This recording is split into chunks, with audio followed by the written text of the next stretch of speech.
Do they have insurance that will help bring in money to help pay for this, or are you just gonna give stock out until it drops down? Okay, so basically the question was, how is Edison going to pay for it? I think your comment was you think they have a market cap of what, 40.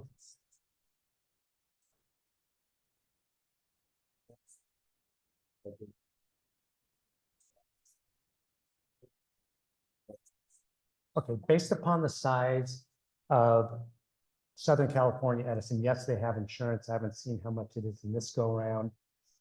So on top of their insurance, how much could they pay independent of the fund? They could probably pay up to less than 10, more than 5 billion, but they're backstopped by another 25 billion and nobody else is claiming on the fund right now. And the 150 billion exposure or beyond, I don't think that's going to be for this fire alone. So let me put it to you this way. The PG&E fire, which is a huge complex in 2 different years, which was one utility, their total exposure ended up being 30 to 35 billion. So it's not going to exceed that amount. And there are assets available. Okay, next question.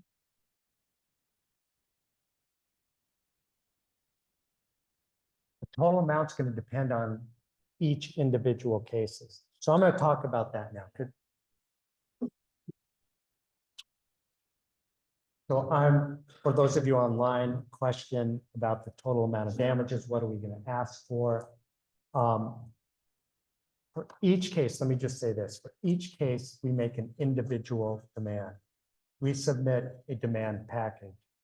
And that gentleman with the beard and the blue coat standing over there, he's been working for the last 4 years.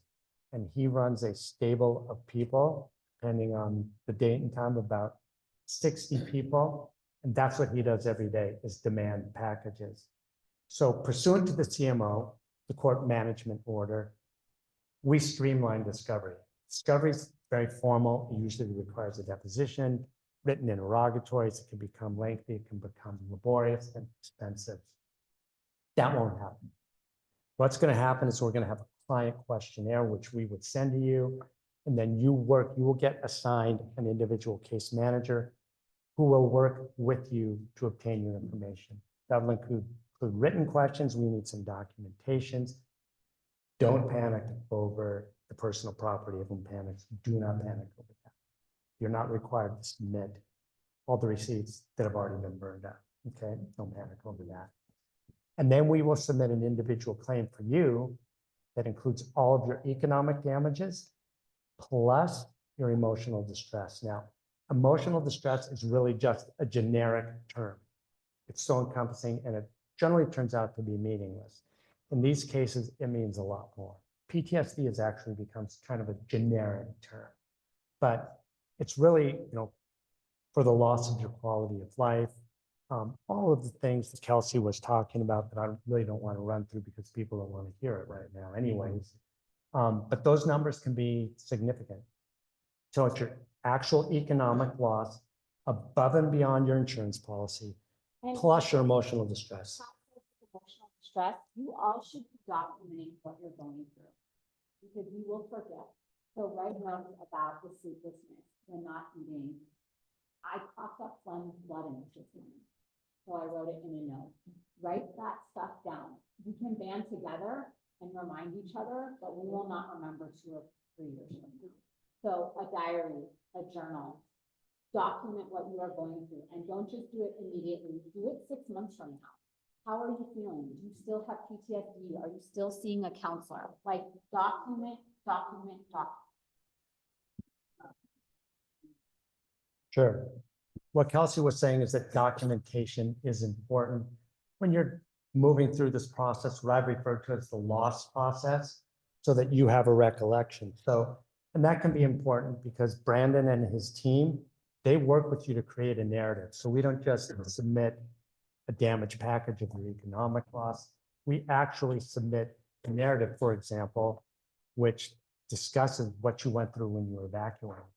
Again, each person's claim is going to be different. Some people actually I mean, they're just, running for their lives. They're leaving everything that they've ever owned behind, driving out through flames, running through flames. Those are important facts. And then what you're going for after the fact, what you lost. But, we've done this for a long time, so we know how to present those to maximize your award, and they will work with you.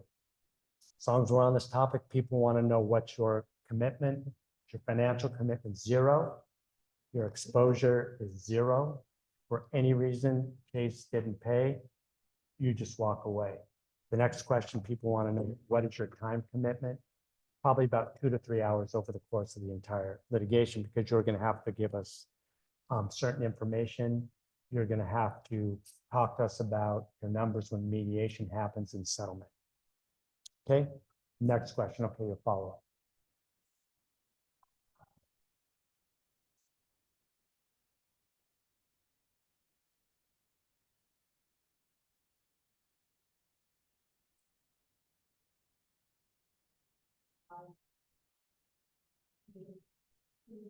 Levels of asbestos, lead,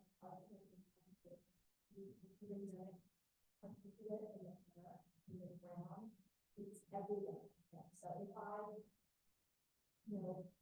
clean up my house with a lot to do, with a lot of property, you will, I don't necessarily say, literally, it starts to be another lawsuit based on just the environment.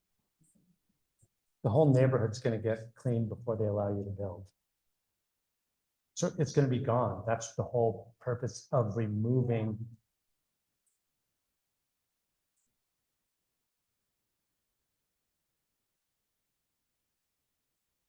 So you can hire your own person, but I can just tell you this, I've never seen that be a problem. 15,000 clients. I wouldn't know for sure, but I've never seen it be a problem. I've never had anybody get sick or anything like, maybe they're not reporting it. But these are people, that's all they do is remove toxic waste.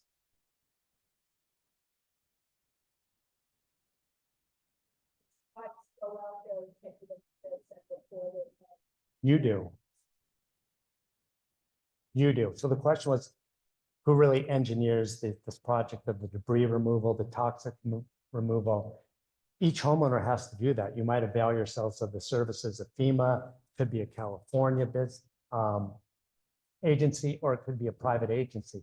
But you are the property owner and you have to make that happen. Let me get to this gentleman because he's been waiting for me to call him.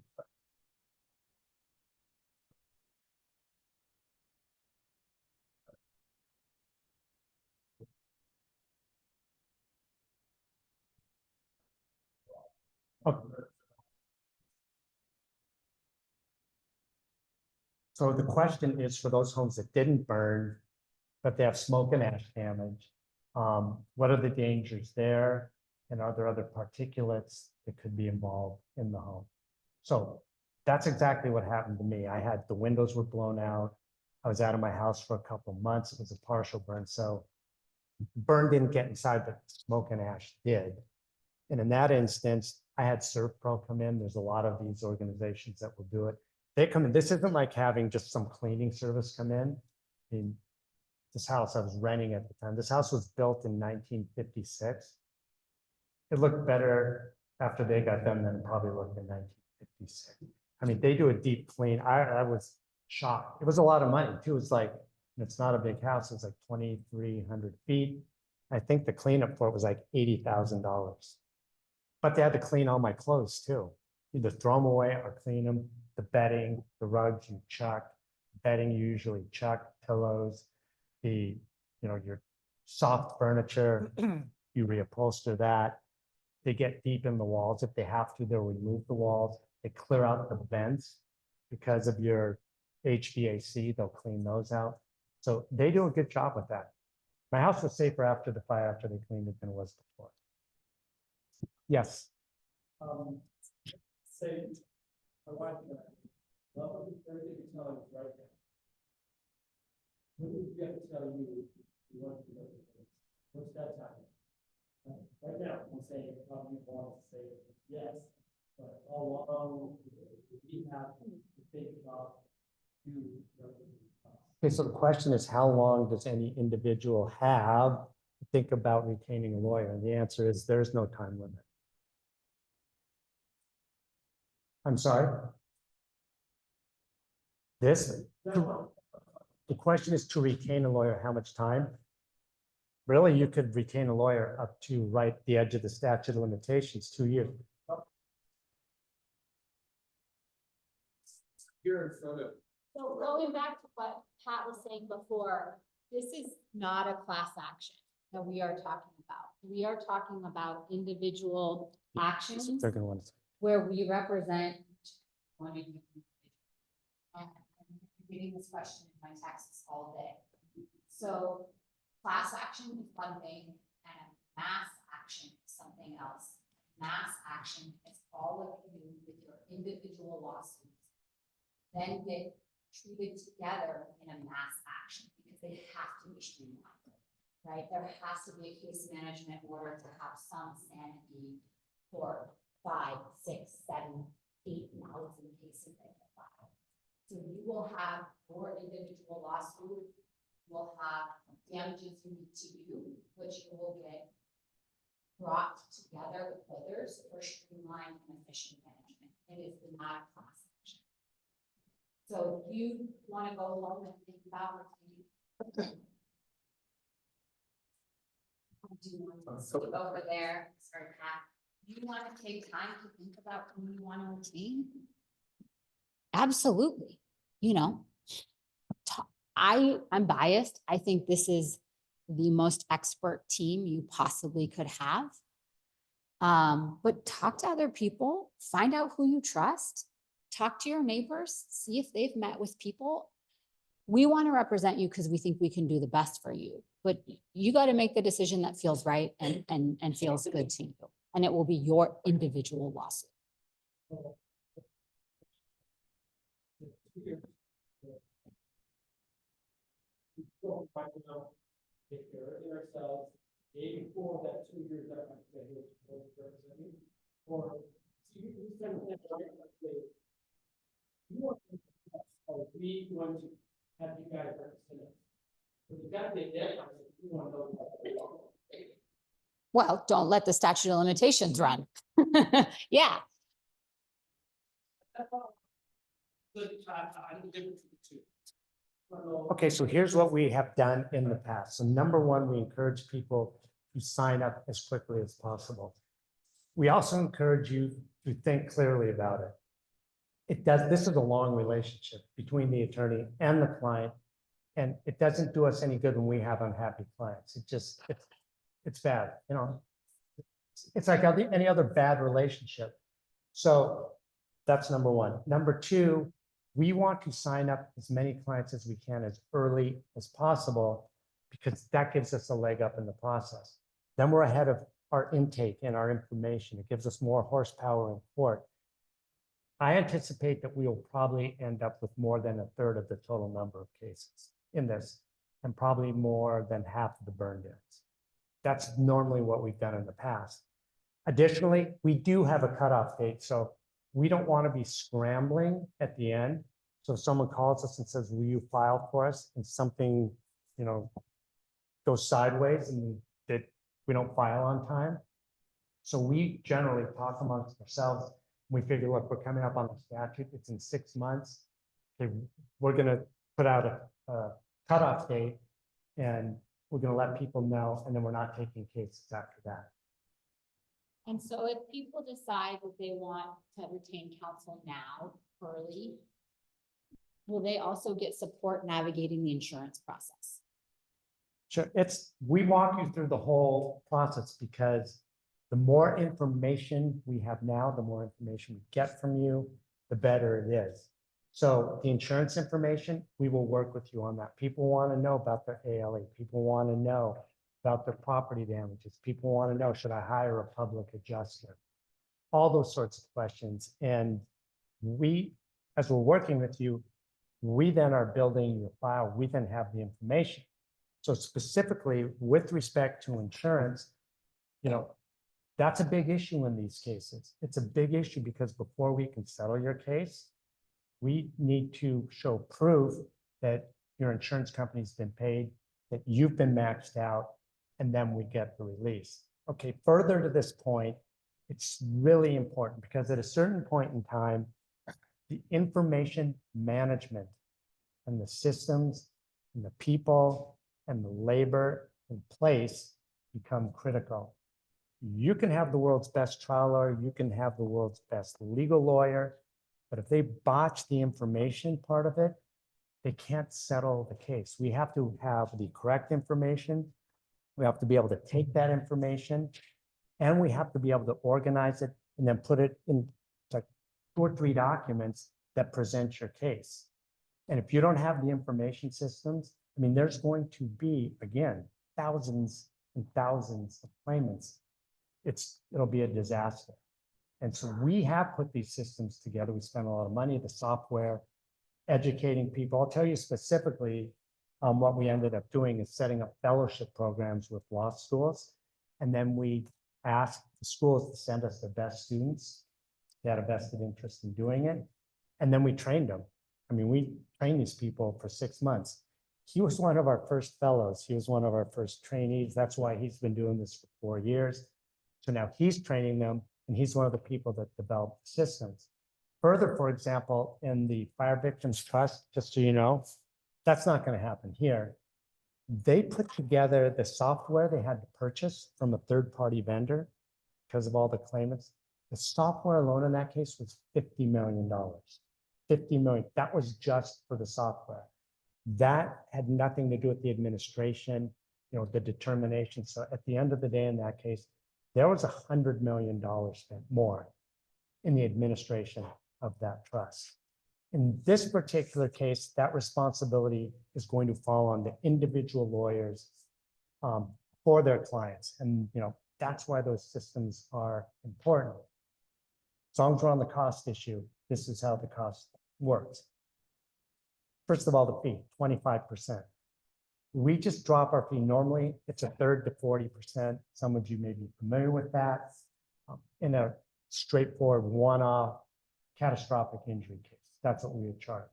Someone, has a construction accident, they can't work the rest of their lives. They've lost millions and millions of dollars. That one case has to bear all the costs in the case. In this case, and the fee would be a third to 40%. So we just drop to a 25% fee. Why? Because the economics works. The economics work. In the other case, economics don't work because we could end up spending a couple $1 million on costs. So we have to raise the fee. The risk is greater, the rate of return is greater. We have a high degree of confidence in this case. Again, we wouldn't sue them if we didn't. But because of the numerosity, we dropped the fee down to 25%, but we're still bearing all the economic risk and the labor risk. So for example, a public adjuster generally charges 10%. So we're 15% more, but we're shelling out all the costs and we will extend, we'll be doing this 3-4 years. So I'm going to finish this, 25% on that, the cost. And that's why it's better if you have firms that have a lot of cases. There will be costs specific to your case. For example, we need a rebuild report. What's a rebuild report? A rebuild report is what we submit to say, this is how much it's going to cost our client to rebuild their house. They got $500,000 from the insurance company. Look, it's $1 million to rebuild it. Someone's going to charge us for that. That would be a cost to your case. Then there's going to be all these costs that get spread through everybody, and that's proving liability. So as a general rule, like on our Dixie cases, whether it was a burn down, the case costs were probably $3,000 to $4,000. And on the smoke and ash, they were probably $1,200. So I can't guarantee that, but that gives you some idea about the cost. These are I think they're very economically favorable to our clients, and they should be economically favorable to us. Okay, I'm moving on to the next question. So Yes. we figure that out behind the scenes amongst us, but that is not a number that will ever change. Okay, let me come to this side of the room, this gentleman. Sure, I apologize if the question's not fitting for the moment, but one thing that I worry about a bit is that I was there for several days after the fire happened. The very first night, some people tried to break into the house. And so I think about, considering that we can't go back to our homes and who knows what kind of job they're doing looking after our homes. With this kind of stuff, does it also cover like what happens after the incident of like looting and people breaking into the house and even arson? I have actually never seen recovery for that. That's a third-party criminal act. I don't think we've ever had a client that's made a claim for that. So I would say probably not. We could make the claim. We've made the claim, for example, when, you know, we had Paradise and those other huge, people didn't have any place to go. And they got sick because they were in, you know, an encampment under a tent, and some people got really sick. They were hospitalized. We made those claims and we were successful in those. So what I would suggest is that you claim it, we make it, and then we can have the argument. But there's no downside to making the claim. Yes.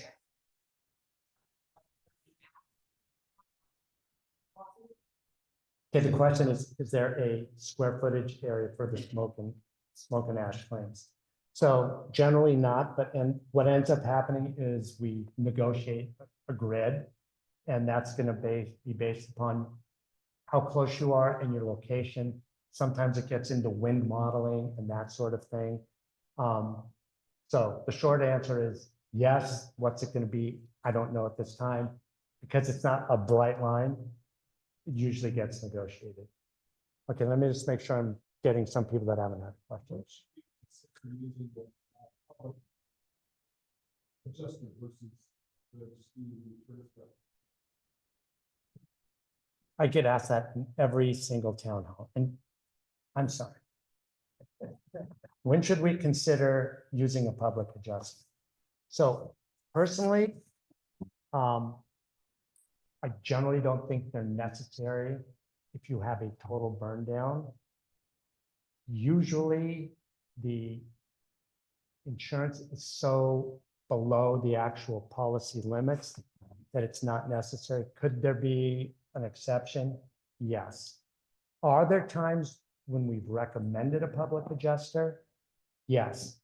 In what situations do I normally recommend a public adjuster?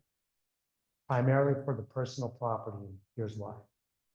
Personal property is, when making that claim, it's probably one single most debilitating aspect of the whole process of rebuilding your life. I can see you nodding. You understand why. No one wants to chronicle, go back, relive, and people have psychological trauma for it because of it. I was talking to a good friend of mine. He called me this morning. He said, should I get a public adjuster? He's in the Palisades fire. So it's not going to be a lawsuit. And he said, I just want it for my personal property. And he told me his limits on the personal property. And I said, you know, you can get 66%, no questions asked. And then if you want, you can get a public adjuster for the rest if they'll do it on the excess. He said, it's not even worth it to me. I'll take 66%. I'm not going to haggle over the rest of it. It's just too debilitating to me. You have to make that personal decision. But what you don't want to do is give the public adjuster the entire amount. So if you've already cut a deal, they'll write you a check right now for 50%. I think the number 66% that they have to. I'll go back and check. But you don't want a public adjuster, you know, negotiating what you're entitled to anyways by the law. And my other comment, I mean, look, I'm not saying they're bad guys. I'm not saying there's a fit for them. I am saying it's a personal decision. I've told you where I think it's most likely to be necessary, but you're never going to get more than the policy limit. Just so you know that. I mean, your policy limits are your policy limits are your policy limits. And the public adjuster may be able to get you that when you couldn't, but they're never going to be able to get you more. Okay, you had a question. So something I'm a little unclear about, I file a claim insurance company for people. And they give me whatever they do. Then your lawsuit's involved and you go after this and you get whatever actual cost. So do you get 25% of the insurance award or do you get 25% Excellent question. I should have mentioned that right off the bat. No lawyer should ever touch any of your insurance money. Never. That is like the cornerstone to your recovery, getting each and every dime from your insurance company, and nobody should take a penny of that. Okay? Yes, is that a follow-up question? Sort of, does involving you change or process your relationship with our insurance company at all? And if so, in what way? Hopefully. Yes. I mean, we tell you what to do. If it gets to a point in time, let me just, you have an arbitration clause with your insurance company. If you're talking about, are they going to pay you every dime from your policy and then they're grinding, yes, we can get involved. But keep in mind, we recover for you what you don't recover from your insurance company. So at a certain point in time, we say, they're 10,000 below on my reconstruction costs. How long and how hard do I want to grind? I just want to pick it up in the loss. I will tell you this, when you pick it up from your insurance company, you're not paying an attorney's fee on it. So you have to keep that in mind. Most of these cases, you're going to max out your policy. Is anybody here on Fair Plan? That's bad news and that's good news. The bad news is the Fair Plan just doesn't pay a lot. They know that you're going to be underinsured, so they usually don't grind you.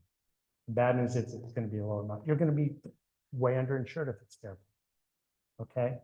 So that would be a good example where I can't see them grinding. But if we involve you tomorrow, will we still proceed with our insurance company in the same way we're talking to them? Yes. Okay. Yes. Okay, let's see anybody. Yes, sir. And so, speaking, say it's the lawsuit. That is correct. If you receive 100% for your economic loss, that would be rare, but you would be correct. That would be emotional distress. That would be dependent on the particular facts and circumstances of your situation. How close to you were the point of origin? When you were evacuating, were you running away from flames? Did you have to stay and try and fight the fire? Were you driving out the fire? Did you breathe smoke? Did you get sick? All of those, okay? I can tell you, these awards can be, well into the 6 figures, or they could be in 5 figures. It just depends on your situation. Okay, so are there any renters here? All right, so renters, yes, renters have rights also. You don't have to be a homeowner. Obviously, you don't have structure that burns, so that has nothing to do with you. You may have renter's insurance. So again, the same analysis is going to apply, but renters get the same remedies other than the structural burn down. So all your personal property, if you have costs for evacuation that increased while you were evacuated, you get covered for that also, and you get your emotional distress. I would say up in Dixie, where we have 4,700 clients, probably maybe about 1,000 of them are renters. Okay, yes. My case in this, that I'm partial burn, smoke and ash. The rains come in next year, and then we're in the middle of this suit. So is my claim or my part of it, with this initial assessment, or is it throughout the suit? It can be throughout the suit. So for example, after the Thomas fire, months after the Thomas fire, there's a very large rain event, which led to a catastrophic mudslide. And Southern California was on the hook for that, including multiple deaths. So it can be, yes. Okay, yes, ma'am.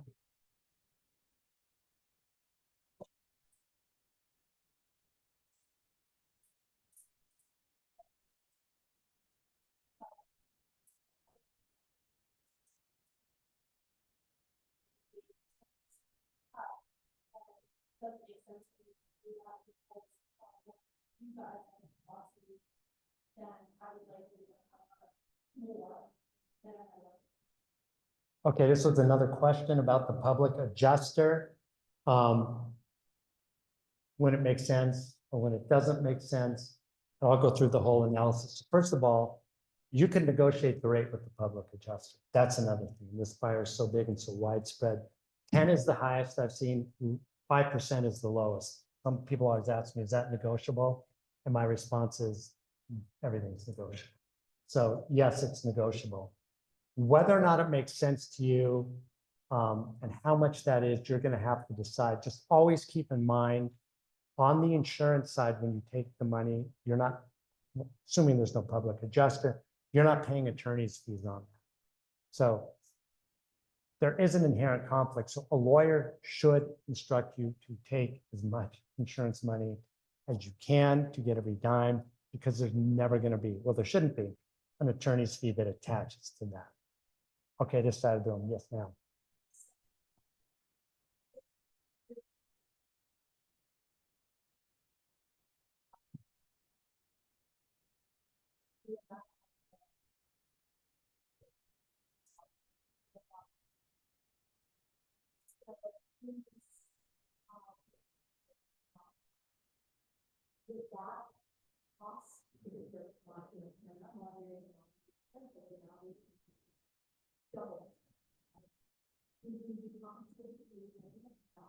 Okay, so the question is, it's the relationship between what's referred to as ALE, alternative living expenses. So what does that mean? That means your insurance company, while you're trying to rebuild your life, trying to rebuild your house, they're going to pay you while you're renting a like kind premise. Next question is, how much do you have for ALE? Because that puts you on a timeline. And how much time do you have? And I've been asked a lot, well, do you have a limit of X and a time limit of Y? Because it gets extended usually by the insurance commissioner. They can extend it. Does that also increase your limit? And I believe the answer to that question is yes. So what people are really trying to balance there, and there's lawyers in my office who lost their house, and we were looking at this. So they were trying to figure out, how much am I going to get for ALE, alternative living expenses, and how long am I going to be out of my house for? Because that determines how much they're going to spend every month. So if you're going to be out for 3 months, then you can spend more on your ALE per month. If you're going to be out for 5 months, that changes the analysis. So I'm just going to say it's better safe, and to assume a longer period would mean a lower per month. And then question becomes, if you run out of ALE and then you're paying the mortgage and the rent, is that compensable? The answer is yes. Okay, woman in the back with the mask.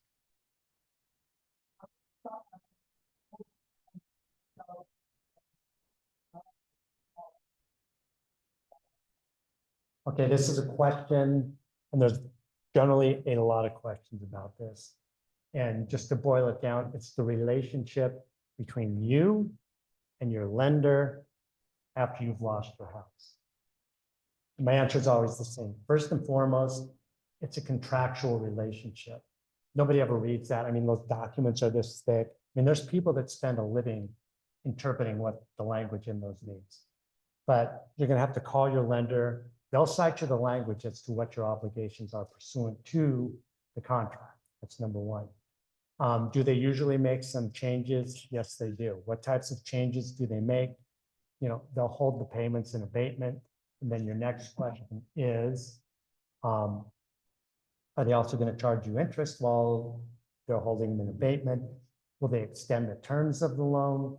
You can negotiate it, and especially if there is a lawsuit like this one, and they have a reasonable degree of certainty that you will be successful, which they normally do. They will cut a deal with you, and then they will lien your case for any monies you may owe them and can't pay when you move back into your house. Yes, ma'am. So let's just say, worst case scenario, you don't get a settlement, do you have to pay you anything? No, there's no financial. The question was, if there's no settlement, basically, is there any financial obligation on behalf of the client, on the part of the client? The answer is no. Fine. not to rebuild, will you still represent us? Another excellent question. Yes, the answer is yes. The question is, if a homeowner has a burn down and decides not to rebuild, will we represent that homeowner? The answer is absolutely yes, although the analysis changes. Instead of having a rebuild, you are now into diminution of value. And I can tell you this, that's a personal choice, but people who go for the diminution of value get substantially less in their recovery than the rebuild. And I can give you the analysis after, but it's undoubtedly true. All right, any more questions at all? Yes.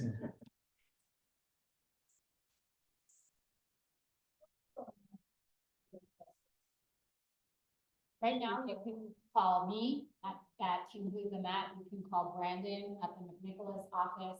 We can be main points of contact right now. We have case administrators that work for us too. And as this moves forward, each individual lawsuit and plaintiff will have a direct contact. But for now, emails, texts, phone calls are fine and we will help you. So further, I'm going to let everybody know online what the question is. The question is, who do we call if we have questions? So, which is actually another excellent point. These people that are here, they should have a sign-in sheet. And one of the main reasons for the sign-in sheet is because we will follow up with you. You're going to have questions about the retainer agreement. We want you to be able to ask them. And further to the gentleman's question about when you have to sign up by, you don't have to sign up by any particular time, but we will follow up with you. Obviously, we don't want this process to go on and on and on. The longer this process goes on, I mean, we'll do it. We always do it, but it creates more labor. So we will follow up with you. We'll contact you to see if you have any questions, issues, and you can also reach out to us and we will give you those phone numbers. Yes. If I'm able to put the nights together to get the cleanup all done by a certain company, would that be better financially? Can they cut you some kind of breaking from other people? Well, your insurance is paying for it, so why are we cutting that in? I'm not out there looking for deals, right? What we want is safety and we want efficiency. And so there's gonna be a lot of different ways to slice this up. Pat was saying, a lot of this is unknown because it's unprecedented, right? So one way is maybe FEMA is doing the cleanup and our insurance company seeks reimbursement from FEMA. Maybe our insurance companies are coordinating cleanup amongst themselves. We don't know some of those things yet. And that is correct. Public meeting at the county. Public Works said that they were going to be in this a lot.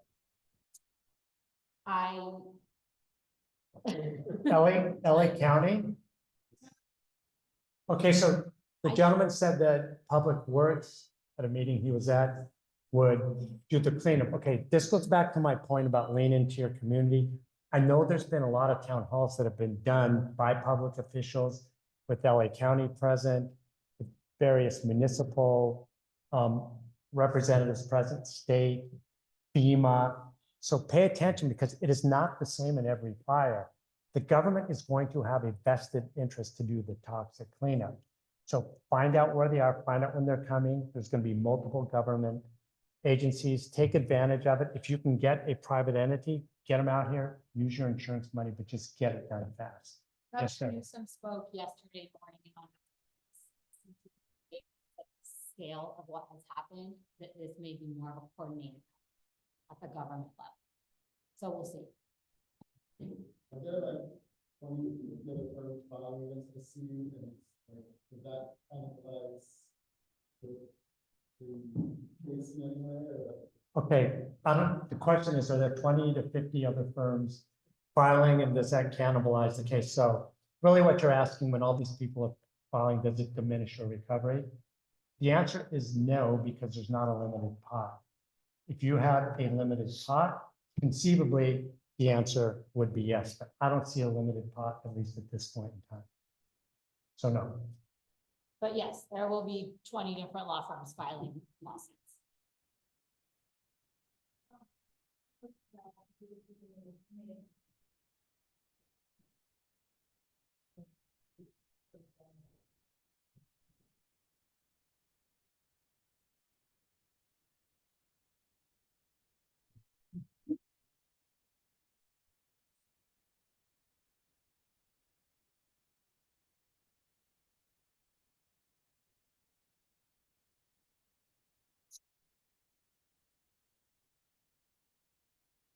We don't yet, as residents, we really don't. I mean, I'm a standing structure on the front line.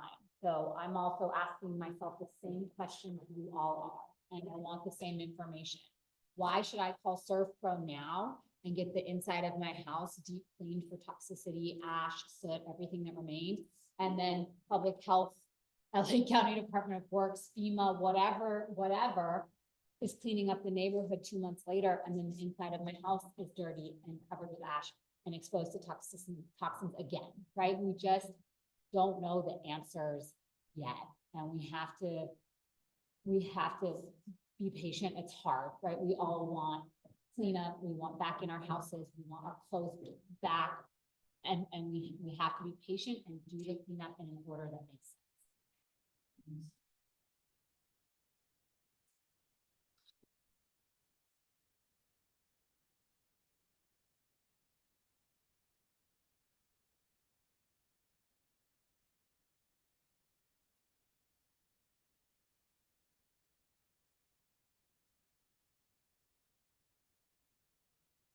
They're two totally separate things. So a public adjuster would help you negotiate with your insurance agency during your claims process. And they will, their job is to advocate for you in that process and take money out of that process. So that's a completely different bucket. The lawsuit is a separate bucket that has nothing to do with your public adjustment. Thank you. You're basically saying that $9 million policy, that insurance told me that they're going to have that, but you got to calculate more than that, so then I will get more than that. Okay, so here's the question for people online. Basically, it's again asking to clarify when you may want to use a public adjuster and when you wouldn't. So let me see. Apparently, I'm not doing a good job because there's so many people asking questions. Well, let's just assume there's no lawsuit for the moment. Let's assume you have $1 million coverage total. You're going to have different line items: structure, other structures, landscaping, ALE, personal property. So let's say for whatever reason, they're not going to give you the total limits. Suppose you have 200,000 on personal property. And they say to you, we'll give you 150. And then they want to negotiate you down on the other line items. What I'm suggesting to you is two things. Normally, in a case like this, because the destruction is so big, especially if you have a burn down, you're going to get paid all or most of your policy. Usually where people don't get paid all of their policy, in my experience, is on the personal property. So I'm saying it's 10%. You probably don't need to give up the 10%. You may or you may not on certain line items, and then it's a personal choice. Stay with me on this, but whatever it is on your policy, you want to maximize the policy. You have to make a decision if it's worth it based on the amount of money you're getting, how hard you want to grind, and whether or not you want or need a public adjuster. Either way, whatever you decide on that, now we're going to bring the lawsuit in. Whatever your lawyer recovers for you, you're going to get charged an attorney's fee. So you want to squeeze as much money out of the policy as you can because you're not getting charged the 25%. So you could say, I don't want to grind the insurance company anymore. I'm just going to give it to a public adjuster and see if you can match the policy. It's going to cost me 10%, it's worth it. You may make that choice. But so for example, Fair Plan, usually they don't need a public adjuster. Most people are 50% underinsured. If you're 50% underinsured, you generally don't need a public adjuster. That's what I'm saying. Okay, let me get this gentleman over here, then I'll come back. Just clarification on that, just, the insurance will have the different line items, kind of Right, like different main coverages. structure, external structure, blah, blah, blah. One of those is the personal properties, and kind of what you were saying, my wife and I are having a real tough time going through that, because it's very emotional, it's very hard to go through. Does the 67% or 66? Yeah, 66, does it apply to kind of like each line item? Or No. just the overall policy amount? No, so the question is a 60%, no questions asked, insurance payment. Does it apply to all the different coverages or just personal property? My understanding is just personal property. Okay, so just that line item of personal property. Yes, Thank you.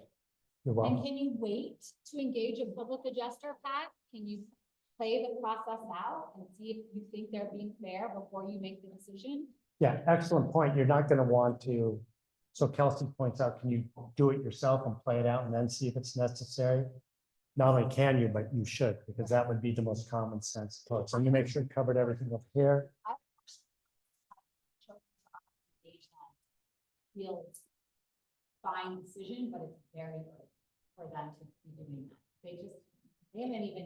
They haven't even heard from their claims adjuster. Have you guys heard from your claims adjuster? No. I haven't. So we don't, well, good. You one family, you heard from your claims adjuster. Like, it's okay. I know we all feel this need to get back to normal as soon as possible, but it's okay to let that play out a little bit and see if you think they're being fair or not. Yes, ma'am. And did you have a question? Also, we'll go.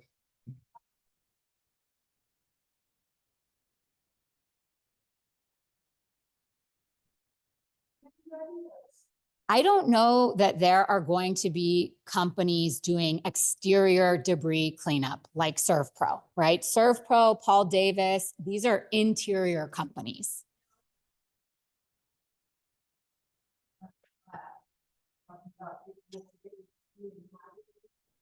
House and we have to set that up ourselves. Can you set that up before we even talk to the claims adjuster? That's a good question. So Pat was saying ultimately, yes, it is your responsibility as the homeowner, but at the same time, it's still such early days and we don't know what the cleanup efforts will be. We don't know if it's going to be coordinated by governmental agencies yet. So I would not start yelping and Googling, toxic waste cleanup. We just don't know yet. Yes, sir. So our policy has, part A, B, C, part A is the build back bonds, part B is contents. We know we're luckily underinsured. You mentioned 66% no questions asked. I just read last night a letter from the insurance commissioner that said the actual amount is maximum $250K on contents. On a no questions asked basis. But our contents in our policy, our limits are like 700,000. So in that case, it's not 66% cap. Right? Yes, but I haven't seen that letter. I just can tell you for the other fires that that's what it was. That's really an interesting fact because that's This letter was dated January 9th, so literally the day after. the event. Oh, lovely. Directly. Lovely. Post dated. that. Okay, that would be. I have a question. Don't that I'm sure you build structure. How do we maximize if we're gonna, the insurance company is going to cut us a check? How do we maximize contents reimbursement so that we can apply it to the and make up that shortfall? So that might be when a public adjuster is appropriate, maybe, you know, if you think you can make up space there, maybe that's what Pat was saying. Like, maybe that's a line item where it makes sense. But if you are underinsured on your rebuild, the goal of the lawsuit is to make you whole on the rebuild. That it's the gap that Pat was talking about. You get so much on this side, you cannot rebuild for that amount. The lawsuit has to step in and try to get the money on this side so that you can rebuild. But if that process takes 2 to 3 years, you can't start the construction until it's settled. Okay. All right, hang on, just keep moving through it sequentially.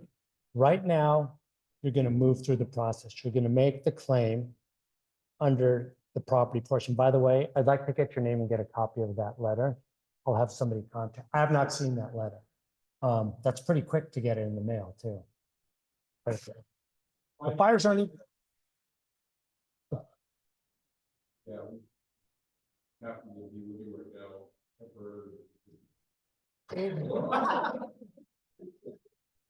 See, we're helping each other, right? I've never seen that letter, and that's awfully fast. I mean, the fires aren't even out yet. But look, it's a really good question. Again, this is what I'm going to say. Just move through these items sequentially.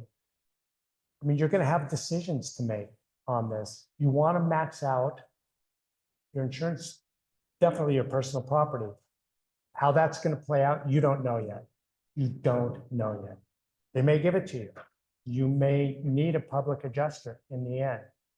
And a lot of people do exactly that. That's a pretty high number for context for personal property. But a lot of people say, hey, I'm a little dicey on this other stuff. That seems pretty generous. I'm going to max that out and then just keep it in the bank for construction. But your next question was, how do we start? I mean, how do you start construction if you don't have that? That's a personal finance. So you've got the money. Okay, that's a personal funding, financing strategy issue that, you know, I Another can't really answer. reality for Altadena as a resident is with such loss, think about access to resources, contractors, physical materials, architects. So can I look you in the face and say like, yeah, most people are going to be rebuilding in 2 years? No, no. Kind of like the rent rate that's getting expensive. This lady over here.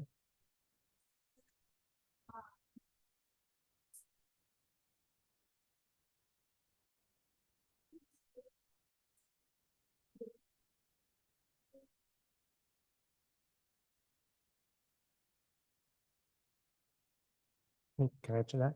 It's a great question. The question is, how do you know if you're underinsured? I'll tell you, I'll give you a thumbnail. Do you own your own home?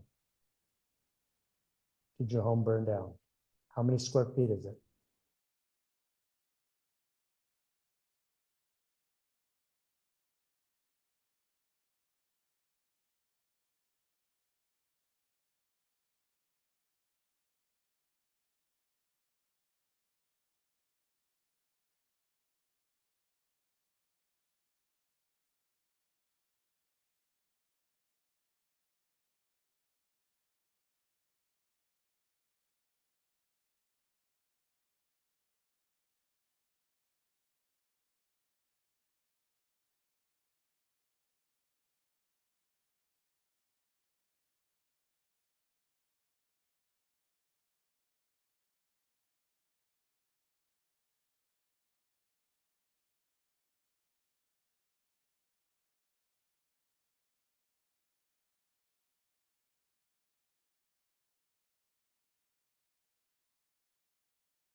I go ahead and sign with you today, and I decide that I find a much better law firm out there tomorrow, can I fire him? The answer is Hold on. Is this something being recorded? The short answer is, you can fire an attorney whenever you want. It's like, you can go to a doctor if you decide you don't want the doctor to operate on you. He's not gonna say, well, I'm your doctor, I'm gonna operate on you. I mean, we actually have, I've seen it where, you know, a client has 5 attorneys, and then someone calls you, it's like, close to the statute of limitations. Have you been represented? They say, yes, let's apply whom, and they'll like give us 5 different law firms that have already represented. So, yes, you can do it. Is it common? No. Is it uncommon? No. But more than one switch is kind of uncommon, just so you know. And then when people see like switching, you generally, as a lawyer, think, No one's gonna take it. no, I didn't say that. There's plenty of people that will take it. I'm telling you, me as a lawyer, I'd say it. Yeah. And I was Just- gonna make a just Pat think- joke that you can fire Pat, but not me, because I still live on Brayburn. But yes, of course, if you're unhappy at any time with your counsel, us, or anyone else, you can make a change.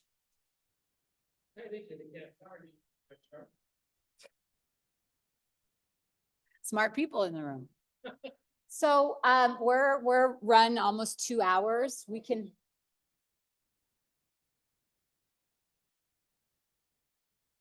Oh, let's repeat that. Okay, so the question is, how do you know if you're underinsured?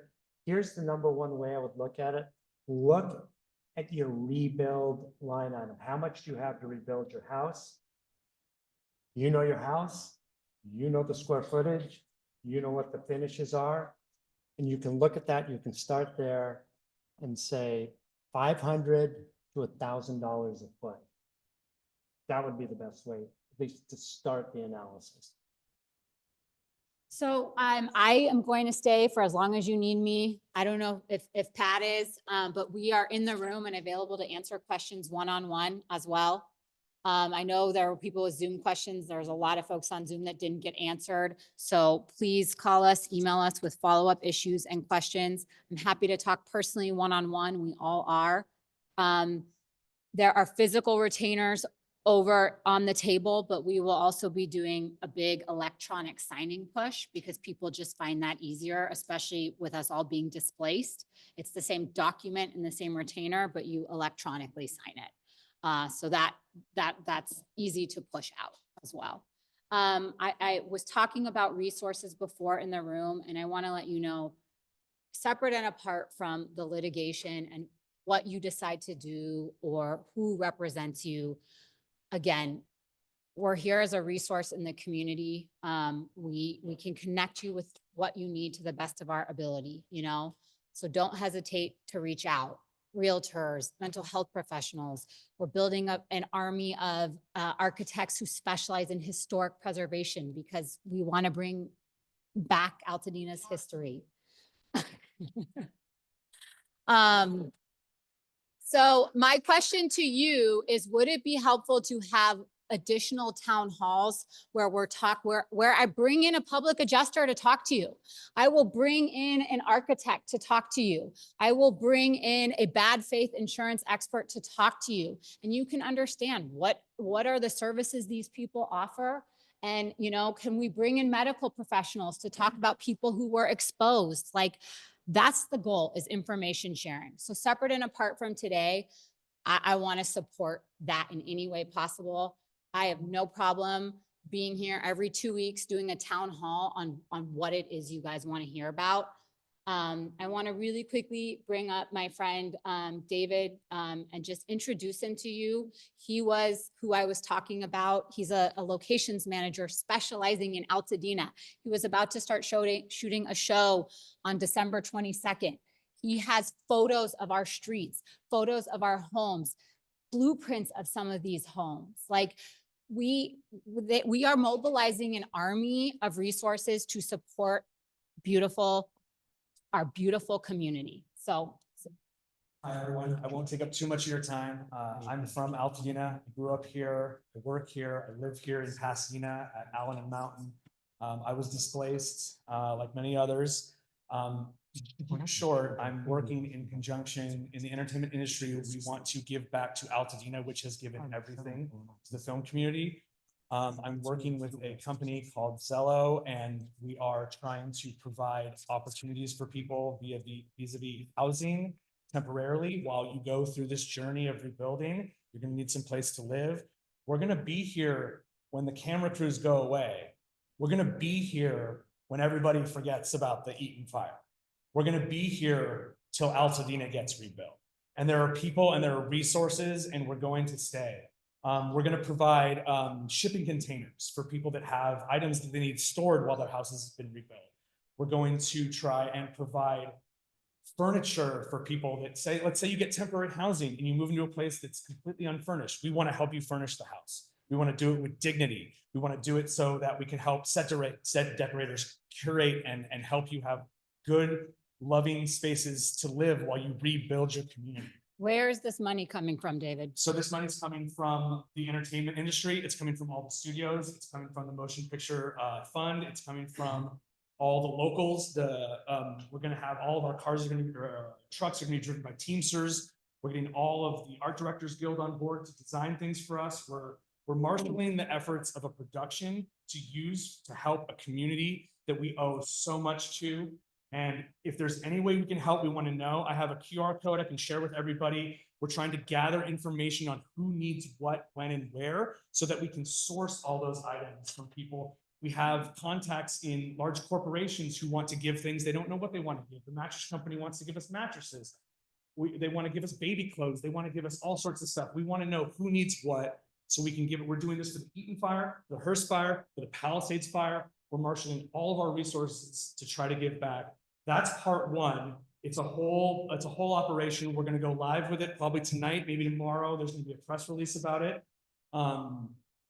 Part two is what you had mentioned with photographs.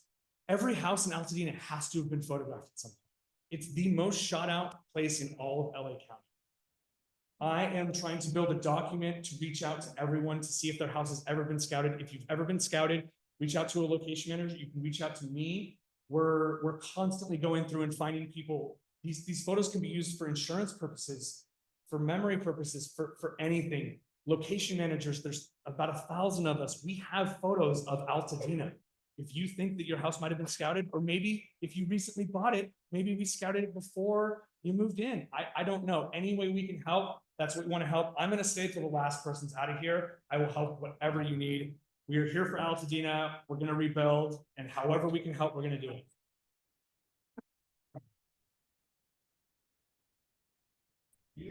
Can David put his information in the chat? You're gonna drop the link for David's contact information in the link.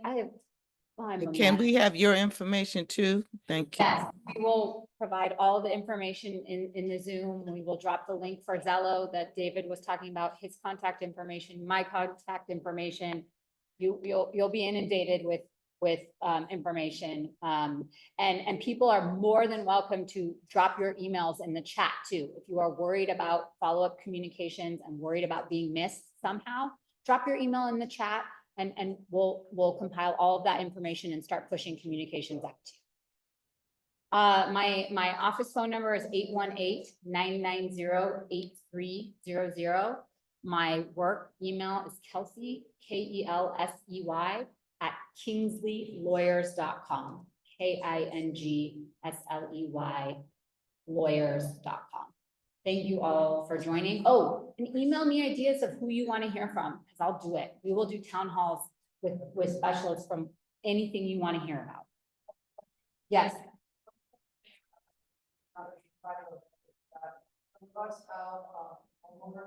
Speak Spanish, so she could navigate more of the cells. I'm very comfortable with that. You can somehow provide translation. That'd be very helpful for our Spanish speaking. I really appreciate that comment.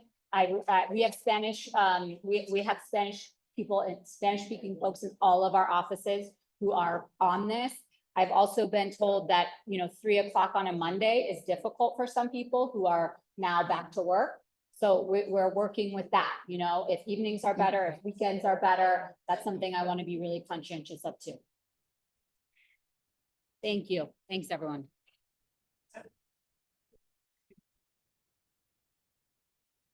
I spaced out. It's a lot of information. Yeah, so see, what if you don't read those? What if you don't know?